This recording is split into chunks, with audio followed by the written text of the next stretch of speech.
ಸ್ನೇಹಿತರೆ, ಸ್ಕ್ರೀನ್ ಮೇಲೆ ನೋಡ್ಬೋದು ನನ್ನ ಒಂದು ಬ್ಲಾಗ್ ಓಪನ್ ಇದೆ.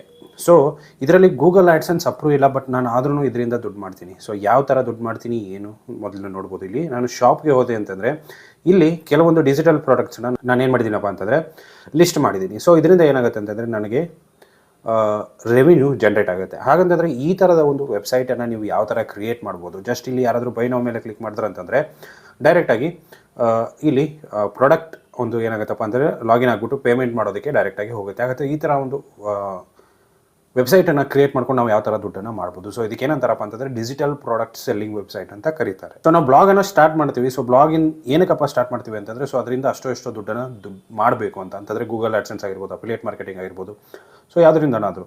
ಆದರೆ ನಮಗೆ ಗೂಗಲ್ ಆ್ಯಡ್ಸೆನ್ಸ್ ಅಪ್ರೂವ್ ಸಿಗಬೇಕಂತಂದರೆ ತುಂಬ ಒಂದು ಏನಾಗುತ್ತೆ, ಕೆಲವೊಂದು ಸ್ಟೆಪ್ಸ್ ಬರುತ್ತೆ. ಅಂದರೆ ಅದರದೇ ಆದಂಥ ಒಂದು ಕೆಲವೊಂದು ಟರ್ಮ್ಸ್ ಆ್ಯಂಡ್ ಕಂಡೀಷನ್ಸ್ ಕೂಡ ನಮಗೆ ಸಿಗುತ್ತೆ. ಸೊ ಅದರ ಪ್ರಕಾರ ನಾವು ಕೆಲಸ ಮಾಡಿದ್ವಿ ಅಂದರೆ ಮಾತ್ರ ನಮಗೆ ಏನಾಗುತ್ತೆ, ಗೂಗಲ್ ಆ್ಯಡ್ಸೆನ್ಸ್ ಅಪ್ರೂವ್ ಸಿಗುತ್ತೆ. ಇಲ್ಲ ಅಂತಂದರೆ ನಮಗೆ ಅಪ್ರೂವ್ ಸಿಗೋದು ಸ್ವಲ್ಪ ಕಷ್ಟ ಆಗುತ್ತೆ. ಸೊ ಅದಕ್ಕೋಸ್ಕರ ನಾವೇನು ಮಾಡಬೇಕಪ್ಪ ಅಂತಂದರೆ ಸಮ್ ಡಿಜಿಟಲ್ ಪ್ರಾಡಕ್ಟ್ಸನ್ನು ಕ್ರಿಯೇಟ್ ಮಾಡಿಕೊಂಡು ಸೊ ನಮ್ಮ ವೆಬ್ಸೈಟಲ್ಲಿ ಲಿಸ್ಟ್ ಮಾಡಿ ಸೊ ಸೆಲ್ ಮಾಡೋದಕ್ಕೆ ಸ್ಟಾರ್ಟ್ ಮಾಡ್ತೀವಿ ಅಂತಂದರೆ ಸೊ ಅಷ್ಟು ದುಡ್ಡನ್ನು ದುಡಿಬಹುದು ಅಂತ ಅಷ್ಟೆ. ಸೊ ಇವಾಗ ಏನಂತಂದರೆ ನಾನು ನಿಮಗೆ ಕಂಪ್ಲೀಟಾಗಿ ತೋರಿಸ್ತೀನಿ. ಸೊ ಯಾವ ಥರ ಕ್ರಿಯೇಟ್ ಮಾಡೋದು, ಏನೇನೆಲ್ಲ ಪ್ಲಗಿನ್ಸ್ ಬರುತ್ತೆ, ಸೊ ಏನು ಅನ್ನೋದನ್ನು ಕಂಪ್ಲೀಟ್ ಡೀಟೇಲಾಗಿ ನಾನು ನಿಮಗೆ ಎಕ್ಸ್ಪ್ಲೇನ್ ಮಾಡ್ತೀನಿ. ಹಾಗಂತಂದರೆ ಈ ಥರದ ವೆಬ್ಸೈಟ್ಗಳನ್ನು ನಾವು ಯಾವ ಥರ ಕ್ರಿಯೇಟ್ ಮಾಡ್ಬೋದು, ಸೊ ಏನೇನೆಲ್ಲ ಬೇಕು ಅದನ್ನು ಕಂಪ್ಲೀಟ್ ಡೀಟೇಲಾಗಿ ಎಕ್ಸ್ಪ್ಲೇನ್ ಮಾಡ್ತೀನಿ. ವೀಡಿಯೋನ ಕೊನೆವರೆಗೂ ನೋಡಿ. ಇಷ್ಟ ಆದರೆ ಒಂದು ಲೈಕ್ ಮಾಡಿ, ಚಾನಲ್ಗೆ ಹೊಸದಾಗಿರೋದು ದಯವಿಟ್ಟು ಸಬ್ಸ್ಕ್ರೈಬ್ ಮಾಡೋದನ್ನು ಮರಿಬೇಡಿ. ಸೊ ಇವಾಗ ಮೊದಲಿಗೆ ನಾವೇನಪ್ಪ ಅಂತಂದರೆ ಒಂದು ವೆಬ್ಸೈಟನ್ನು ಕ್ರಿಯೇಟ್ ಮಾಡಬೇಕಂತಂದರೆ ಏನೇನು ಬೇಕು ಅದೆಲ್ಲ ಕಂಪ್ಲೀಟಾಗಿ ನಿಮಗೆ ಗೊತ್ತಿದೆ. ಅಂತಂದರೆ ಹೋಸ್ಟಿಂಗ್ ಬೇಕು, ಡೊಮೇನ್ ಬೇಕು.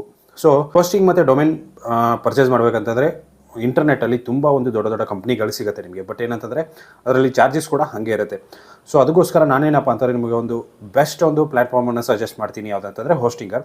ಸೊ ಅದರಲ್ಲಿ ನಿಮಗೆ ಆಲ್ಮೋಸ್ಟು 20 to 30 ಒಂದು ಆಲ್ಮೋಸ್ಟ್ ಒಂದು 49 rupees ಪರ್ ಮಂತ್ದು ಯಾವಾಗಲೂ ನಡೀತಾ ಇರುತ್ತೆ. ಸೊ ಸೇಲ್ ಅದು. ಸೊ ನಿಮಗೆ ಇನ್ ಕೇಸ್ ನಾನು ಒಂದು ಬಯೋದಲ್ಲಿ ಲಿಂಕ್ ಇದೆ ಅಂತಂದರೆ ಒಂದು ಡಿಸ್ಕ್ರಿಪ್ಷನಲ್ಲಿ ಲಿಂಕ್ ಇದೆ. ಸೊ ಆ ಲಿಂಕ್ ಮುಖಾಂತರ ಹೋಗ್ಬಿಟ್ಟು ನೀವು ಇನ್ ಕೇಸ್ ಬೈ ಮಾಡಿದ್ರಿ ಅಂತಂದರೆ ಅದರಲ್ಲಿ 20 to 30% ನಿಮಗೇನಪ್ಪ ಅಂತಂದರೆ ಡಿಸ್ಕೌಂಟ್ ಸಿಗುತ್ತೆ. ಸೊ ಅದ್ರ ಜೊತೆಗೇ ನೀವು ನನ್ನ ಒಂದು ಕಾಂಟ್ಯಾಕ್ಟ್ ಮಾಡಿಕೊಂಡು ಸೊ ನೀವು ಪರ್ಚೇಸ್ ಮಾಡಿರುವಂಥ ಸ್ಲಿಪ್ ಏನು ಬರುತ್ತೆ ಅಂದರೆ ಇನ್ವಾಯ್ಸ್ ಏನು ಬರೋದಲ್ಲ, ಸೊ ಆ ಇನ್ವಾಯ್ಸನ್ನು ನನಗೆ ಶೇರ್ ಮಾಡಿದ್ರಿ ಅಂತಂದರೆ ನಿಮಗೆ ಸಮ್ ಪ್ರೀಮಿಯಮ್ ಪ್ಲಗಿನ್ಸ್ಗಳು ನಿಮಗೆ ಸಿಗುತ್ತೆ. ಸೊ ಪ್ರೀಮಿಯಮ್ ಪ್ಲಗಿನ್ಸ್ ಆಗಿರ್ಬೋದು, ಥೀಮ್ಸ್ ಆಗಿರ್ಬೋದು, ಅದೆಲ್ಲ ನಾನು ನಿಮಗೆ ಪ್ರೊವೈಡ್ ಮಾಡ್ತೀನಿ. ಸೊ ಹಾಗಾದರೆ ಇವಾಗ ಒಂದು ಈ ಥರದ ಒಂದು ವೆಬ್ಸೈಟನ್ನು ಯಾವ ಥರ ಕ್ರಿಯೇಟ್ ಮಾಡೋದು, ಸೊ ಕ್ರಿಯೇಟ್ ಮಾಡಿಕೊಂಡು ಯಾವ ಥರ ನಾವು ಸೆಲ್ ಮಾಡೋದು, ಸೊ ಪೇಮೆಂಟ್ ಗೇಟ್ವೇ ಆಗಿರ್ಬೋದು, ಅದೇ ರೀತಿ ಏನೇನೆಲ್ಲ ಇಂಪಾರ್ಟೆಂಟ್ ಪ್ಲಗಿನ್ಸ್ ಬರುತ್ತೆ ಅದರದ್ದೆಲ್ಲ ಕಂಪ್ಲೀಟಾಗಿ ನಾನು ನಿಮಗೆ ಎಕ್ಸ್ಪ್ಲೇನ್ ಮಾಡ್ತೀನಿ. ಇಲ್ಲಿ ನೋಡ್ಬೋದು ನಾನಿವಾಗ ಏನಂತಂದರೆ ನಾನು ಕ್ರಿಯೇಟ್ ಮಾಡಿರುವಂಥ ಇದು ನನ್ನ ಒಂದು ವೆಬ್ಸೈಟ್. ಸೊ ಇದಕ್ಕೆ ನಾನು ಬ್ಯಾಕ್ ಎಂಡ್ಗೆ ಹೋಗ್ತೀನಿ. ಸೊ ಬ್ಯಾಕ್ ಎಂಡ್ಗೆ ಹೋಗ್ಬಿಟ್ಟು ನಾನು ಏನೇನೆಲ್ಲ ಯೂಸ್ ಮಾಡಿದ್ದೀನಿ ಇದಕ್ಕೆ. ಸೊ ಇಲ್ಲಿ ನೋಡ್ಬೋದು ನಾನಿವಾಗ ಏನಪ್ಪ ಅಂತಂದರೆ ಬ್ಯಾಕ್ ಎಂಡ್ಗೆ ಬಂದಿದ್ದೀನಿ. ಸೊ ಇದು ವರ್ಡ್ಪ್ರೆಸ್ ಡ್ಯಾಶ್ಬೋರ್ಡು. ಸೊ ಡ್ಯಾಶ್ಬೋರ್ಡಲ್ಲಿ ನಾನು ಏನೇನೆಲ್ಲ ಯೂಸ್ ಮಾಡಿದ್ದೀನಿ ಈ ಒಂದು ಬ್ಲಾಗನ್ನು ಕ್ರಿಯೇಟ್ ಮಾಡೋದಕ್ಕೆ. ಸೊ ಬ್ಲಾಗ್ ಕ್ರಿಯೇಟ್ ಮಾಡಬೇಕಂದ್ರೆ ಮೊದಲಿಗೆ ಏನು ಬೇಕಪ್ಪ ಅಂತಂದರೆ ಥೀಮ್ ಬೇಕು. ಸೊ ಥೀಮ್ ಬೇಕಂದರೆ ಅಪಿರಿಯನ್ಸ್ಗೆ ಬನ್ನಿ, ಥೀಮ್ಸಲ್ಲಿ ಬನ್ನಿ. ಸೊ ಥೀಮ್ಸಲ್ಲಿ ಬಂದರೆ ಅಂತಂದರೆ ನೀವು ಯಾವ ಥೀಮನ್ನು ಯೂಸ್ ಮಾಡಿದ್ದೀರಾ ಅನ್ನೋದು ಇಲ್ಲಿ ತೋರಿಸುತ್ತೆ. ನೋಡ್ಬೋದು ಬ್ಲಾಗ್ ಮೇಟ್ ಅಂತ ಒಂದು ಥೀಮನ್ನು ಯೂಸ್ ಮಾಡಿದ್ದೀನಿ. ಸೊ ನನ್ನ ಬ್ಲಾಗಲ್ಲೇ ನಾನು ಏನು ಮಾಡಿದ್ದೀನಪ್ಪ ಅಂದರೆ ಡಿಜಿಟಲ್ ಪ್ರಾಡಕ್ಟನ್ನು ಹಾಕಿದ್ದೀನಿ. ಬಟ್ ಏನಂತಂದರೆ ಈ ಥರ ಮಾಡೋದ್ರಿಂದ ನಿಮಗೆ ಗೂಗಲ್ ಆ್ಯಡ್ಸೆನ್ಸ್ ಅಪ್ರೂವ್ ಸಿಗಲ್ಲ. ಕೆಲವೊಂದು ಸಾರಿ ಸಿಗುತ್ತೆ, ಕೆಲವೊಂದು ಸಾರಿ ಸಿಗಲ್ಲ. ಯಾಕಂತಂದರೆ ಅದರಲ್ಲಿ ಕಾಮರ್ಸ್ ಅನ್ನೋದು ಏನಪ್ಪ ಅಂತಂದರೆ ಇನ್ಕ್ಲೂಡ್ ಆಗಿಬಿಡುತ್ತೆ. ಸೊ ನೀವು ಇನ್ ಕೇಸ್ ಸಪ್ರೇಟಾಗಿಯೂ ಕೂಡ ನೀವು ಮಾಡ್ಕೋಬೋದು, ಯಾವುದೇ ಥರದ ಪ್ರಾಬ್ಲಮ್ ಇಲ್ಲ ನಮಗೆ ಗೂಗಲ್ ಆ್ಯಡ್ಸೆನ್ಸ್ ಅವಶ್ಯಕತೆ ಇಲ್ಲ, ನಾವು ಡಿಜಿಟಲ್ ಪ್ರಾಡಕ್ಟ್ ಸೆಲ್ ಮಾಡಿಬಿಟ್ಟೆ ದುಡ್ಡು ಮಾಡಬೇಕು ಅನ್ನೋರು ಏನು ಮಾಡ್ಬೋದಪ್ಪ ಅಂತಂದರೆ ಈ ಥರನ ನೀವು ಕ್ರಿಯೇಟ್ ಮಾಡ್ಕೋಬೋದು. ಸೊ ಡೈರೆಕ್ಟಾಗಿ ಥೀಮನ್ನು ಇನ್ಸ್ಟಾಲ್ ಮಾಡ್ಕೊಳ್ಳಿ. ಥೀಮ್ ಇನ್ಸ್ಟಾಲ್ ಆದಮೇಲೆ ನಾನೇನಪ್ಪ ಅಂತಂದರೆ ಪ್ಲಗಿನ್ಸ್ಗೆ ಬರ್ತೀನಿ. ಸೊ ಬೇಕಾದಂಥ ಪ್ಲಗಿನ್ಸ್ಗಳನ್ನು ಒಂದು ಸಾರಿ ನೋಡ್ಕೊಳ್ಳಿ ಯಾವ್ದು ಬೇಕು ಅಂತದ್ದು. ಸೊ ಫಸ್ಟ್ ಒನ್ ಏನಪ್ಪ ಅಂದರೆ ರೇಸರ್ ಪೇ ಏನಕ್ಕಂತಂದರೆ ಪೇಮೆಂಟ್ಗೆ ಬೇಕಾಗುತ್ತೆ. ಸೊ ಇದೆಲ್ಲ ಕಂಪ್ಲೀಟ್ ಡೀಟೇಲಾಗಿ ನೋಡ್ಕೋಬೋದು ನೀವು. ರ್ಯಾಂಕ್ ಮತ್ತು SEO ಇದೆ, ಇನ್ಸ್ಟಂಟ್ ಇಂಡೆಕ್ಸ್ ಇದೆ, ಅದೇ ರೀತಿ ಎಲಿಮೆಂಟರ್ ಇದೆ, ಸೈಟ್ ಕಿಟ್ ಇದೆ. ಸೊ ಇದೆಲ್ಲ ನಿಮಗೆ ಬೇಕಾಗುತ್ತೆ. ಸೊ ರೇಸರ್ ಪೇ ಕೂಡ ನೀವು ಪೇಮೆಂಟ್ಸ್ಗೆ ಯೂಸ್ ಮಾಡ್ಬೋದು. ಇನ್ನೊಂದು ಬರುತ್ತೆ ಆ ಪೇಮೆಂಟ್ಸ್ಗಳನ್ನ, ಅದನ್ನು ಕೂಡ ನಿಮಗೆ ತೋರಿಸ್ತೀನಿ. ಸೊ ಅದೇನಪ್ಪ ಅಂತಂದರೆ ಡೈರೆಕ್ಟಾಗಿ ಒಂದು ಡಿಜಿಟಲ್ ಪ್ರಾಡಕ್ಟ್ ಅಲ್ಲೇ ನೀವು ಅಪ್ಲೋಡ್ ಮಾಡಿಬಿಟ್ಟು ನೀವೇನು ಮಾಡ್ಬೋದಪ್ಪ ಅಂತಂದರೆ ಕ್ರಿಯೇಟ್ ಮಾಡ್ಕೋಬೋದು. ಸೊ ಯಾವ ಥರ ಅನ್ನೋದು ಕೂಡ ನಾನು ನಿಮಗೆ ತೋರಿಸ್ತೀನಿ. ಸೊ ನೆಕ್ಸ್ಟು ಪ್ಲಗಿನ್ಸಲ್ಲಿ ನಾನು ಜಾಸ್ತಿ ಪ್ಲಗಿನ್ಸ್ ಬೇಕಾದಂಥ ಮೇನ್ ಪ್ಲಗಿನನ್ನೇ ನಾನು ಯೂಸ್ ಮಾಡಿಲ್ಲ. ಯಾವುದಪ್ಪ ಅಂತಂದರೆ ಕಾಮರ್ಸ್. ಸೊ ಕಾಮರ್ಸ್ ಯೂಸ್ ಮಾಡಿದ್ರಿ ಅಂತಂದರೆ ನಿಮಗೆ ಗೂಗಲ್ ಆ್ಯಡ್ಸೆನ್ಸ್ ಅಪ್ರೂವ್ ಸಿಗಲ್ಲ.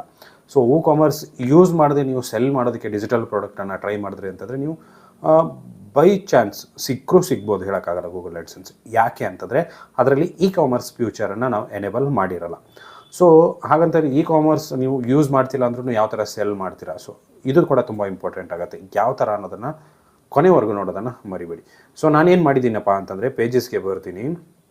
ಸೊ ನಾನೇನು ಮಾಡಿದ್ದೀನಿ ಅಂತಂದರೆ ಪೇಜಲ್ಲಿ ನಾನು ಒಂದು ಶಾಪ್ ಪೇಜನ್ನು ಕ್ರಿಯೇಟ್ ಮಾಡ್ಕೊಂಡಿದ್ದೀನಿ ನೋಡ್ಬೋದು. ಸೊ ಇದನ್ನು ಇವಾಗ ಎಡಿಟ್ ಮಾಡ್ತೀನಿ. ಸೊ ಎಡಿಟ್ ಮಾಡ್ಕೊಂಡಾದ ಮೇಲೆ ಎಡಿಟ್ ವಿತ್ ಎಲಿಮೆಂಟರ್ ಮಾಡ್ತೀನಿ. ಸೊ ಎಡಿಟ್ ವಿತ್ ಎಲಿಮೆಂಟರ್ ಮಾಡಿ ಆದ ಮೇಲೆ ನಾನು ಏನು ಮಾಡ್ಕೊಂಡಿದ್ದೀನಿ ಅಂತಂದರೆ ಅಲ್ಲಿ ಡೈರೆಕ್ಟಾಗಿ ಕ್ರಿಯೇಟ್ ಮಾಡ್ಕೊಂಡಿದ್ದೀನಿ. ಸೊ ಆ ಪೇಜನ್ನು ಕ್ರಿಯೇಟ್ ಮಾಡಿಕೊಂಡು ನನಗೆ ಯಾವ ಥರ ಬೇಕಲ್ಲ, ನನ್ನ ಪ್ರಾಡಕ್ಟಲ್ಲಿ ಯಾವ ಥರ ಕಾಣಬೇಕಲ್ಲ, ಸೊ ಆ ಥರ ನಾನೇನು ಮಾಡಿದ್ದೀನಿ ಅಂತಂದರೆ ಅದನ್ನು ರೆಡಿ ಮಾಡ್ಕೊಂಡಿದ್ದೀನಿ. ಸೊ ನೋಡ್ಬೋದು ಇದನ್ನು ನಾನು ರೆಡಿ ಮಾಡ್ಕೊಂಡಿದ್ದೀನಿ. ಸೊ ಹಾಗಂತಂದರೆ ಬೈ ನೌ ಅಂತ ಹಾಕಿದ ಕೂಡಲೇ ಎಲ್ಲಿಗೆ ಹೋಗುತ್ತೆ ಅದು ಡೈರೆಕ್ಟಾಗಿ, ಸೊ ಅದು ಕೂಡ ತುಂಬ ಇಂಪಾರ್ಟೆಂಟ್ ಆಗುತ್ತೆ. ಇವಾಗ ನಾನೇನು ಮಾಡ್ತೀನಪ್ಪ ಅಂತಂದು ಆ ವೆಬ್ಸೈಟನ್ನು ನಿಮಗೆ ತೋರಿಸ್ತೀನಿ. ಸೊ ವೆಬ್ಸೈಟ್ ಯಾವುದಪ್ಪ ಅಂತಂದರೆ ಕೋಸ್ಮೋ ಫೀಡ್. ಸೊ ಇದರ ಲಿಂಕು ಕೂಡ ನಿಮಗೆ ಡಿಸ್ಕ್ರಿಪ್ಷನಲ್ಲಿ ಸಿಗುತ್ತೆ, ಹೋಗ್ಬಿಟ್ಟು ಲಾಗಿನ್ ಆಗಿ. ಸೊ ಲಾಗಿನ್ ಆಗಿ ಆದ ಮೇಲೆ ನೀವೇನು ಮಾಡಬೇಕಪ್ಪ ಅಂತಂದರೆ ಇಲ್ಲಿ ನೋಡ್ಬೋದು ಪೇಮೆಂಟ್ ಪೇಜಸ್ ಅಂತ ಇದೆ. ಸೊ ಪೇಮೆಂಟ್ ಪೇಜಸ್ ಮೇಲೆ ಬನ್ನಿ. ಸೊ ಪೇಮೆಂಟ್ ಪೇಜಸ್ ಮೇಲೆ ಬಂದ್ರಪ್ಪ ಅಂತಂದರೆ ನಿಮಗೆ ಇಲ್ಲಿ ಪೇಮೆಂಟ್ ಪೇಜಸ್ಗಳು ತೋರಿಸುತ್ತೆ. ಸೊ ನೀವೇನು ಮಾಡಬೇಕಪ್ಪ ಅಂತಂದರೆ ಹೊಸದಾಗಿ ಪೇಮೆಂಟ್ ಪೇಜನ್ನು ಕ್ರಿಯೇಟ್ ಮಾಡಬೇಕು. ಸೊ ಇಲ್ಲಿ ನೋಡ್ಬೋದು ಅಲ್ಲಿ ಇರುವಂಥ ಇ ಬುಕ್ಕನ್ನು ನಾನು ಇಲ್ಲಿ ಲಿಂಕ್ ಮಾಡಿದ್ದೀನಿ. ಸೊ ಆಲ್ಮೋಸ್ಟ್ 6 ಸೇಲ್ ಇಲ್ಲಿ ಆಲ್ರೆಡಿ ಆಗಿದೆ. ಅದೇ ರೀತಿಯಾಗಿ ಕೆಲವೊಂದು ಬ್ಯಾಕ್ ಲಿಂಕ್ಸ್ಗಳನ್ನು ನಾನು ಸೇಲ್ ಮಾಡಿದ್ದೆ. ಆಲ್ಮೋಸ್ಟ್ ಒಂದು 3 ಸೇಲ್ ಆಗಿದೆ. ಸೊ ಆಲ್ಮೋಸ್ಟ್ ಇಲ್ಲಿ ನೋಡ್ಬೋದು ದುಡ್ಡು. ಸೊ ಇದು ಏನು ಮಾಡುತ್ತಪ್ಪ ಅಂತಂದರೆ ನಮ್ಮ ಒಂದು ಬ್ಯಾಂಕ್ ಅಕೌಂಟ್ಗೆ ಟ್ರಾನ್ಸ್ಫರ್ ಮಾಡೋದಕ್ಕಿಂತ ಮುಂಚೆ ಕೆಲವೊಂದು ಸಮ್ ಪರ್ಸೆಂಟ್ ಹಿಡ್ಕೊಂಡ್ಬಿಟ್ಟು ಆಮೇಲೆ ನಮಗೆ ಟ್ರಾನ್ಸ್ಫರ್ ಮಾಡುತ್ತೆ. ಸೊ ಅದು ಏನಪ್ಪ ಅಂದರೆ ಪ್ಲ್ಯಾಟ್ಫಾರ್ಮ್ ಫೀಸ್ ಅದು ಇದೇ ಇರುತ್ತೆ. So create A payment page ಅಂತ ಇಲ್ಲ, ಅದ್ರ ಮೇಲೆ ಕ್ಲಿಕ್ ಮಾಡ್ಕೊಳ್ಳಿ. ಇಲ್ಲಿ ಬೇರೆ ಬೇರೆ ತೋರಿಸುತ್ತೆ ನೋಡೋದು digital products, list multiple products. So ನಾನಿಲ್ಲಿ ಡಿಜಿಟಲ್ ಪ್ರಾಡಕ್ಟ್ಸ್ ಮೇಲೆ ಕ್ಲಿಕ್ ಮಾಡಿಕೊಂಡು ಕಂಟಿನ್ಯೂ ಮೇಲೆ ಕ್ಲಿಕ್ ಮಾಡ್ತೀನಿ. ಸೊ ಕಂಟಿನ್ಯೂ ಮೇಲೆ ಕ್ಲಿಕ್ ಮಾಡಿದ್ರಪ್ಪ ಅಂತಂದರೆ ನಿಮ್ಮ ಒಂದು ಡಿಜಿಟಲ್ ಪ್ರಾಡಕ್ಟ್ ಏನಿದೆ, ವಿಡಿಯೋ ಇದೆಯಾ, ಆಡಿಯೋ ಇದೆಯಾ, ಇ ಬುಕ್ ಇದೆಯಾ, ಸೊ ಇಲ್ಲ ಬೇರೆ ಬೇರೆ ಪ್ರಾಡಕ್ಟ್ ಇತ್ತು ಅಂತಂದರೆ ಇಲ್ಲಿ ನೀವೇನು ಮಾಡಬೇಕಪ್ಪ ಅಂತಂದರೆ ಬ್ರೌಸ್ ಮಾಡಿಕೊಂಡು ಎಲ್ಲಿದೆ ಅದನ್ನು ಸೆಲೆಕ್ಟ್ ಮಾಡಿಕೊಂಡು ಆ್ಯಡ್ ಮಾಡಿ ಆದಮೇಲೆ ಫಿಕ್ಸ್ಡ್ ಪ್ರೈಸ್ ಇರುತ್ತೆ, ಕಸ್ಟಮರ್ಸ್ ಡಿಸೈಡೆಡ್ ಪ್ರೈಸ್ ಅಂತ ಇರುತ್ತೆ. ಸೊ ಇಲ್ಲಿ ಫಿಕ್ಸ್ಡ್ ಪ್ರೈಸ್ ಮೇಲೆ ನಿಮ್ಮ ಇಲ್ಲಿ ಪ್ರೈಸನ್ನು ಹಾಕಿ, ನಾನು 100 ರೂಪೀಸ್ ಹಾಕ್ತೀನಿ. ಸೊ ಅದಾದ ಮೇಲೆ ಲಿಮಿಟ್ ಕ್ವಾಂಟಿಟಿ ಅಂತಂದರೆ ಕ್ವಾಂಟಿಟಿ ನಿಮಗೆ ಜಾಸ್ತಿ ಕಮ್ಮಿ ಇತ್ತಂದರೆ ಅದನ್ನು ನೀವು ಚೇಂಜಸ್ ಮಾಡ್ಕೊಂಡು next save and next. So ಇಲ್ಲಿ ಯಾವುದಾದ್ರೂ ನೀವು ಆ್ಯಡ್ ಮಾಡಬೇಕಾಗತ್ತೆ. ಸೊ ನಾನು ನಿಮಗೆ ಯಾವುದೋ ಒಂದು ಆ್ಯಡ್ ಮಾಡಿಬಿಟ್ಟು ತೋರಿಸ್ತೀನಿ. ಸೊ ಬ್ರೌಸ್, ಸೊ ಇಲ್ಲಿ ನೋಡ್ಬೋದು ಆ್ಯಡ್ ಮಾಡಿದ್ದೀನಿ. So next save and next. So ಇಲ್ಲಿ ನೀವೇನು ಮಾಡಬೇಕಂದ್ರೆ ಟೈಟಲ್ ಕೊಡಬೇಕು. ಸೊ ನಿಮ್ಮ ಒಂದು ಆ ಫೈಲ್ ಹೆಸರು ಏನಿದೆ ಅದನ್ನು ಟೈಟಲ್ ಕೊಡಿ. ಅದೇ ರೀತಿ ಕೆಳಗಡೆ ಕ್ಯಾಟಗರಿ ಯಾವುದು ಬರುತ್ತೆ ಅದನ್ನು ನೀವು ಇಲ್ಲಿ ಸೆಲೆಕ್ಟ್ ಮಾಡ್ಕೋಬೇಕು. ನಾನು ಯಾವುದೋ ಒಂದು ಸೆಲೆಕ್ಟ್ ಮಾಡ್ತೀನಿ. ನೆಕ್ಸ್ಟು ಕವರ್ ಪೇಜ್ ಯಾವ ಥರ ಇರಬೇಕು, ಸೊ ಅದನ್ನು ನೀವು ಇಲ್ಲಿ ಹಾಕಿ. ನೆಕ್ಸ್ಟು ಡಿಸ್ಕ್ರಿಪ್ಷನ್, ಸೊ ನಿಮ್ಮ ಒಂದು ಇದ್ರ ಬಗ್ಗೆ ಕಂಪ್ಲೀಟಾಗಿ ಡಿಸ್ಕ್ರಿಪ್ಷನನ್ನು ಹಾಕಿ. ಇಲ್ಲಿ ನೆಕ್ಸ್ಟು ಮೇಕ್ ಪೇಮೆಂಟ್ ಅಂತ ಇದೆಯಲ್ಲ ಅಲ್ಲಿ ನೀವು ಏನು ಬೇಕಾದರೂ ಹಾಕ್ಬೋದು. ನಾನು ಬೈ ನೌ ಅಂತ ಹಾಕ್ತೀನಿ. ಸೊ ಬೈ ನೌ ಅಂತ ಹಾಕ್ಬಿಟ್ಟು ಸೇವ್ ಆ್ಯಂಡ್ ಕಂಟಿನ್ಯೂ ಮೇಲೆ ಕ್ಲಿಕ್ ಮಾಡ್ತೀನಿ. ಸೊ ಅಲ್ಲಿ ಡಿಸ್ಕ್ರಿಪ್ಷನಲ್ಲಿ ಏನಾದರೂ ನೀವು ಹಾಕಬೇಕು.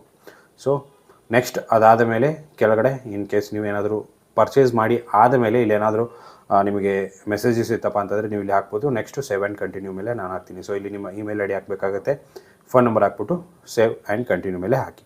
ಸೊ ಸೇವ್ ಆ್ಯಂಡ್ ಕಂಟಿನ್ಯೂ ಮೇಲೆ ಹಾಕಿ ಆದಮೇಲೆ ಇಲ್ಲಿ ನಿಮಗೆ ಫ್ರೀ ವ್ಯೂ ಎಲ್ಲ ತೋರಿಸ್ತಾ ಇರುತ್ತೆ. ಸೊ ಇಷ್ಟು ಮಾಡಿ ಆದ ಮೇಲೆ ನಿಮಗೆ ಆ ಪೇಜ್ ಏನಪ್ಪ ಅಂತಂದರೆ ಇಲ್ಲಿ ಬರುತ್ತೆ, ಇಲ್ಲಿ ನೋಡ್ಬೋದು. ಸೊ ಈ ಥರ ಪೇಜ್ ಬಂತಂದರೆ ಇಲ್ಲಿ ಆ ಒಂದು ಲಿಂಕನ್ನು ಕಾಪಿ ಮಾಡ್ಕೊಳ್ಳಿ. ಸೊ ಲಿಂಕನ್ನು ಕಾಪಿ ಮಾಡಿಕೊಂಡು ನೀವೇನು ಮಾಡಿ, ಇಲ್ಲಿ ನೀವೇನು ಈ ಪೇಜಸನ್ನು ಕ್ರಿಯೇಟ್ ಮಾಡ್ಕೊಂಡಿರ್ತೀರಲ್ಲ, ಇಲ್ಲಿ ನಾವು ಬೈ ನಾವು ಬಟನನ್ನು ಕ್ರಿಯೇಟ್ ಮಾಡ್ಕೊಂಡಿರ್ತೀವಿ. ಸೊ ಅಲ್ಲಿ ಎಡಿಟ್ ಮಾಡ್ಕೊಂಡಾದ್ಮೇಲೆ ಲಿಂಕ್ ಏನು ಇಲ್ಲಿರುತ್ತಲ್ಲ, ಸೊ ಆ ಲಿಂಕನ್ನು ಅಲ್ಲಿ ಪೇಸ್ಟ್ ಮಾಡಿಬಿಟ್ಟು ಸೇವ್ ಮಾಡಿ. ಸೊ ಇಲ್ಲಿ ಯಾರಾದರೂ ಬೈ ನೌ ಮೇಲೆ ಕ್ಲಿಕ್ ಮಾಡಿದ್ರಪ್ಪ ಅಂತಂದರೆ ಡೈರೆಕ್ಟಾಗಿ ಪೇಮೆಂಟ್ ಪೇಜ್ ಓಪನ್ ಆಗುತ್ತೆ. ಸೊ ಆ ಪ್ರಾಡಕ್ಟನ್ನು ಡೈರೆಕ್ಟಾಗಿ ಅಲ್ಲಿ ಬೈ ಮಾಡ್ತಾರೆ. ಸೊ ಈ ರೀತಿ ನೀವೇನು ಮಾಡ್ಬೋದಪ್ಪ ಅಂತಂದರೆ ಈಸಿಯಾಗಿ ಇ ಕಾಮರ್ಸನ್ನು ಯೂಸ್ ಮಾಡದೆ ಗೂಗಲ್ ಆ್ಯಡ್ಸೆನ್ಸ್ ಇದ್ದರೂ ಕೂಡ ನೀವು ಅದನ್ನು ಕ್ರಿಯೇಟ್ ಮಾಡಿಕೊಂಡು ನೀವೇನು ಮಾಡ್ಬೋದಪ್ಪ ಅಂತಂದರೆ ನಿಮ್ಮ ಡಿಜಿಟಲ್ ಪ್ರಾಡಕ್ಟ್ಸ್ಗಳನ್ನು ಸೇಲ್ ಮಾಡ್ಬೋದು. ಸೊ ಇಷ್ಟು ಇವತ್ತಿನ ವಿಡಿಯೋ ಸ್ನೇಹಿತರೆ. ವಿಡಿಯೋ ಇಷ್ಟ ಆಗಿದೆ ಅಂದ್ಕೊಂಡಿದ್ದೀನಿ. ಇಷ್ಟ ಆಗಿದ್ದರೆ ಲೈಕ್ ಮಾಡಿ, ಶೇರ್ ಮಾಡಿ, ಸಬ್ಸ್ಕ್ರೈಬ್ ಮಾಡೋದನ್ನು ಮರಿಬೇಡಿ. ಸಿಗೋಣ ಮುಂದಿನ ವಿಡಿಯೋದಲ್ಲಿ ಅಂತ ಹೇಳ್ತಾ ಥ್ಯಾಂಕ್ ಯು ಸೋ ಮಚ್.